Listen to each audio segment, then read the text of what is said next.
Hai hai hai. Alhamdulillah ya, akhirnya kita bisa dipertemukan lagi sama bulan kesayangan kita semua.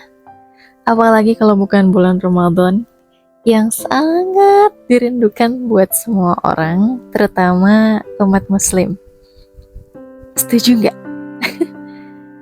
Kalau dari aku sendiri, jujur ya, dari tahun-tahun sebelumnya tuh kalau Ramadan selesai, rasanya tuh kayak ada hal yang pergi untuk meninggalkan diri gitu.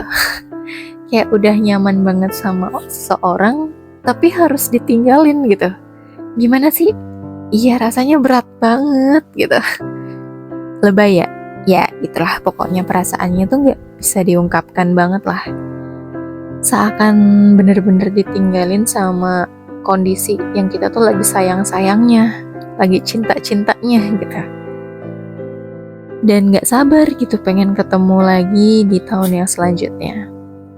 Dan jujur aja nih, dari tahun-tahun sebelumnya pun kayak selalu overthinking gitu kalau misalkan menjalani bulan-bulan setelahnya, karena sempat kepikiran, kira-kira masih bisa nggak ya ketemu lagi sama bulan Ramadan tahun depan? Kira-kira masih bisa nggak ya ketemu lagi sama bulan yang sangat dinanti-nanti itu? Umurnya nyampe nggak ya? Selalu banget kepikiran sama hal yang kayak gitu. Buat kamu yang juga ngerasain ada di posisi yang kayak aku ceritain barusan, ngerasa excited banget ketemu sama bulan Ramadan, yuk kita ngobrol sebentar.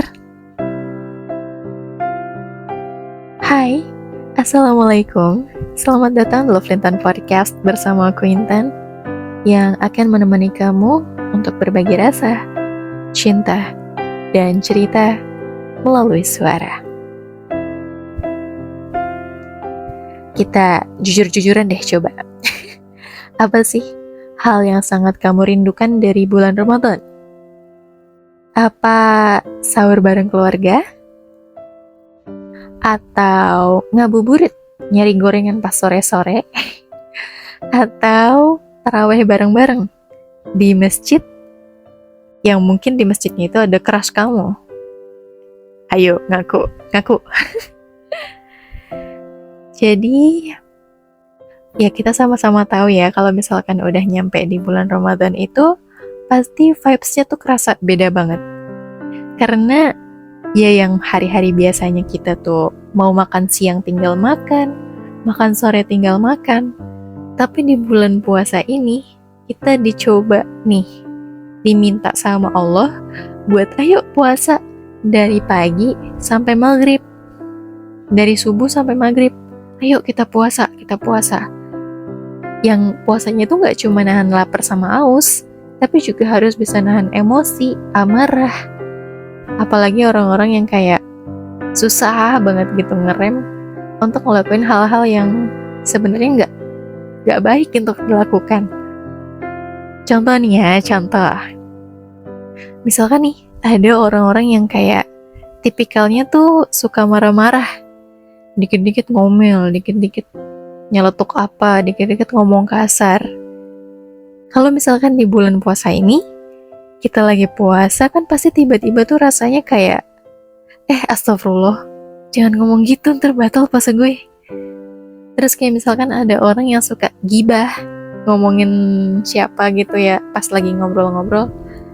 Pasti kalau lagi puasa itu kayak ditahan gitu kan. Jadi kayak gak mau ngomongin orang lain gitu, karena kayak ada nanti pahala gue kemana-mana nih, gak ngumpul di gue gitu kan. Jadi banyak sekali hal yang sebenarnya membuat kita tuh jauh lebih baik gitu di bulan Ramadan. Dan kalau misalkan ya di bulan ini tuh kita juga dapat banyak hal-hal positif gitu di lingkungan kita, yang bisa itu membuat kita terpacu lagi gitu untuk mengupgrade diri, untuk memperbaiki diri, untuk lebih mendekatkan diri lagi sama Allah, memperbaiki ibadah, dan semua hal positif lainnya. Itu jadi terasa lebih mudah gitu di bulan ini. Jujur nih ya, ngomongin hal ini tuh sebenarnya bukan berarti aku orang yang agamanya lebih tahu dari kalian? Enggak. Lebih cerdas dari kalian pun juga enggak. Aku tuh cuma pengen sharing sedikit aja gitu, sama ngobrol-ngobrol kira-kira apa sih hal yang sebenarnya tuh kita kangenin bareng-bareng gitu di bulan Ramadan ini. Aku jadi mau cerita tentang pengalaman aku dulu yang kalau misalkan apa ya, lagi di bulan-bulan puasa tuh pasti ada kenangan-kenangannya masing-masing gitu per tahun. Pernah ada di posisi ketika saat itu ngerasa Ramadan itu seru banget karena pas lagi kecil itu suka taraweh bareng sama teman-teman. Terus misalkan zaman-zaman sekolah suka ada banyak bukber sana sini. Terus misalkan kayak sahur itu sama keluarga, terus dengan makanan apapun yang bisa dimakan gitu, sederhana ataupun dengan masakan-masakan khas mamah tercinta. Itu bener-bener yang kayak membuat memori di dalam pikiran kita tuh sangat membekas gitu. Aku nggak tahu ya, kalau di dalam diri kalian sendiri itu punya perasaan yang sama atau enggak, tapi aku rasa sih pasti setiap orang punya pengalaman yang menarik gitu di bulan Ramadan. Tapi gimana kalau misalkan kamu ngerasa Ramadan kali ini kayaknya agak sedikit berbeda ya daripada Ramadan-Ramadan yang sebelumnya? Kalau misalkan dulu kamu puasa bareng sama keluarga, sekarang harus hidup di perantauan. Entah harus kuliah atau bekerja, atau memang karena sekarang sudah hidup sendiri. Ngerasa puasa tuh rasanya sepi banget, tanpa kehadiran orang-orang yang dicinta. Makan sahur sendiri, buka puasa sendiri, tarawih pun sendiri. Gak ada berangkat bareng sama siapa, pulang bareng sama siapa, makan bareng sama siapa. Semuanya serba sendiri. Kamu lagi ngerasain ini? Kalau misalkan lagi ngerasain dan kamu ngerasa sedih, aku harap rasa cinta kamu sama bulan Ramadan gak berkurang ya. Percaya deh sama aku. Segala hal positif yang kamu lakukan di bulan Ramadan ini akan jadi pintu untuk hal-hal lain di luar sana yang jauh lebih positif lagi buat diri kamu. Kalau misalkan sekarang kamu lagi ngerasain semuanya sendirian, ngerasa capek banget ngejalanin semuanya dalam sepi, bahkan termasuk dalam puasa sendiri, kamu juga harus menyadari bahwa yang ngerasain ini tuh bukan cuma kamu. Ada banyak kok orang-orang di luar sana yang juga merasakan hal yang sama. Atau bahkan mungkin bisa jadi lebih buruk dari kamu. Pengen puasa, tapi gak bisa. Entah karena sakit, entah karena gak ada yang bisa dimakan untuk sahur. Banyak tahu hal-hal yang sebenarnya harus lebih kita syukuri tentang kondisi kita masing-masing. Jadi gini, apapun kondisi kamu, baik yang ngerasa senang, yang ngerasa sedih, yang ngerasa kecewa, yang ngerasa apapun itu, disyukuri aja ya. Karena ketika kita bersyukur, Allah tuh pasti akan menambah nikmat dalam hidup kita.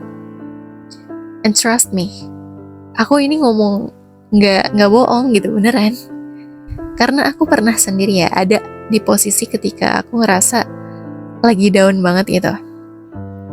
Ini memang agak di luar dari konteks bulan Ramadan, tapi sedikit cerita aja tentang bersyukur. Ketika aku lagi di fase lagi down banget, ngerasa terpuruk banget di suatu kondisi, terus kayak, ya udah deh, ya Allah terserah Engkau aja baiknya gimana. Alhamdulillah buat semua yang terjadi hari ini. Alhamdulillah untuk semuanya pokoknya. Ngerasa kayak pasrah, tapi juga bersyukur gitu sama hal yang terjadi. Dan believe it or not, hal yang lebih baik itu datang gitu. Gak lama setelah aku pasrah sama Allah tentang semuanya. Kayak ini loh, nih, jebret. Aku kasih bukti yang lebih nyata buat kamu atas kesabaran kamu. Ini loh, jebret. Aku kasih kamu ini yang selama ini nih kamu nanti-nanti, tapi kamu sabar gitu nungguinnya. Jadi, kalau misalkan ya, kamu ngerasa semua dalam hidup kamu tuh berat banget, termasuk soal rasa sepi, sendiri, kangen keluarga, di bulan puasa ini, berdoalah banyak-banyak. Karena di bulan Ramadan ini akan lebih banyak doa yang dijabah. Karena pintu-pintu langit itu senantiasa terbuka gitu untuk menerima doa-doa kita semua. Dan bukan hal yang sulit buat Allah untuk memberikan kamu kebahagiaan. Baik itu sesuai dengan apa yang kamu minta ataupun enggak.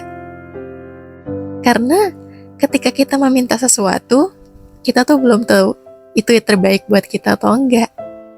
Tapi Allah tuh udah pasti tahu yang terbaik. Jadi misalkan kita minta nih ke Allah permintaan yang A, nggak dikabulin. Atau misalkan Allah kabulin, tapi permintaannya nggak jadi A, jadi B, alias kayak beda jalur gitu sama permintaan kita. Bukan Allah nggak sayang, Allah tuh sayang banget sama kamu. Tapi Allah nih lebih tahu daripada diri kamu sendiri tentang apa yang terbaik buat kamu, apa hal yang seharusnya bagus buat kamu. Itu Allah jauh lebih tahu tentang hal itu. Makanya dalam menjawab doa, aku pernah dengar ceramah Ustadz yang bilang, Allah tuh akan menjawab doa hambanya itu dalam berbagai macam cara. Ada yang langsung dijawab spontan begitu aja, langsung dikabulin saat itu juga. Ada juga orang yang harus diminta untuk bersabar sampai waktu yang ditentukan. Ada juga orang yang dikabulkan, tapi dalam bentuk versi lain, gak sesuai dengan apa yang dia mau. Tapi setelah itu tuh hikmahnya jauh lebih besar daripada apa yang dia minta. Atau mungkin Allah gak kabulkan itu di dunia, tapi Allah berikan pahala di akhirat nanti. Jadi gak usah takut dalam berdoa. Allah tuh senang banget sama siapapun yang berdoa. Makanya kita gak usah bosen-bosen gitu untuk meminta apapun itu. Karena kita gak pernah tahu nih, doa kita yang mana, doa kita yang di waktu kapan, itu bisa Allah kabulkan. Jadi gak usah takut doanya gak dikabulin, gak usah takut doanya gak didengar. Semua pasti Allah tahu, semua Allah tuh denger. Yang penting kita gak bosan-bosan aja gitu buat mintanya. Jadi sama-sama yuk kita manfaatkan bulan puasa ini, bulan Ramadan ini, untuk terus memperbaiki diri kita menjadi yang lebih baik lagi, versi yang udah upgrade-an gitu daripada yang sebelum-sebelumnya. Dan semoga dengan adanya kehadiran bulan Ramadan ini di dalam kehidupan kita bisa menjadi sebab kehidupan kita jauh lebih baik lagi setelahnya ya. Dan semoga kita semua yang menjalani puasa dan ibadah-ibadah lainnya di bulan Ramadan ini selalu diberikan kelancaran, kesehatan, kebahagiaan. Amin. Pokoknya doa-doa yang terbaik buat kalian deh. Oke, mungkin segitu dulu ya obrolan singkat kita hari ini. Ya memang gak banyak hal-hal yang bisa dipetik sih, karena cuma obrolan-obrolan ringan aja, tapi aku harap berkenan ya di hati kalian semua. Oh iya, aku mau ngucapin terima kasih banyak buat kalian semua yang udah mendengarkan podcast ini sampai selesai. Aku harap banyak sedikitnya cerita yang aku sampaikan ada yang membekas ya di dalam hati. Jangan lupa juga buat mampir ke podcast yang lainnya, karena kita akan selalu membahas hal-hal yang menarik untuk didengarkan. So, sampai jumpa di podcast selanjutnya. Wassalamualaikum warahmatullahi wabarakatuh.